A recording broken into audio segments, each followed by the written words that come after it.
హిందువు తన ధర్మాన్ని తను నెరవేర్చుకుంటాడు, నెరవేర్చుకొనియండి, మధ్యలో మీరు వెళ్ళి అడ్డుపడకండి, మత మార్పిళ్ళు చేయకండి.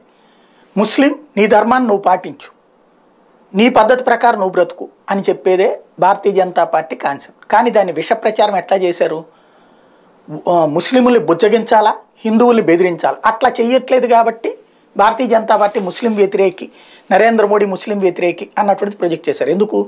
గోద్రాలో రైలుని తగలబెట్టినటువంటి వాళ్ళనేమో హీరోల కింద, లేకపోతే వాళ్ళు బాధితుల కింద, చనిపోయినటువంటి వాళ్ళు పాపాత్మల కింద, దానికి ప్రతీకారంగా జనం తిరగబడితే వాళ్ళందరి దుర్మార్గుల కింద చిత్రీకరిస్తూ, దానికంతటికి నరేంద్ర మోడీ అంటూ ముస్లింలలో ఒక అభద్రతాభావాన్ని కాదు, ఒక అపనమ్మకాన్ని హిందూ సమాజం పట్ల క్రియేట్ చేసిన పత్రికలు, టీవీ ఛానళ్ళు వాళ్ళ స్వార్థ రాజకీయ ప్రయోజనాల కోసం, రాజకీయాల కోసం కుమ్మక్కైన పత్రికలు పుట్టించినటువంటి జబ్బే ఈ దేశానికి మైనస్ అని తెలిసినా సరే క్రియేట్ చేశారు వాళ్ళు.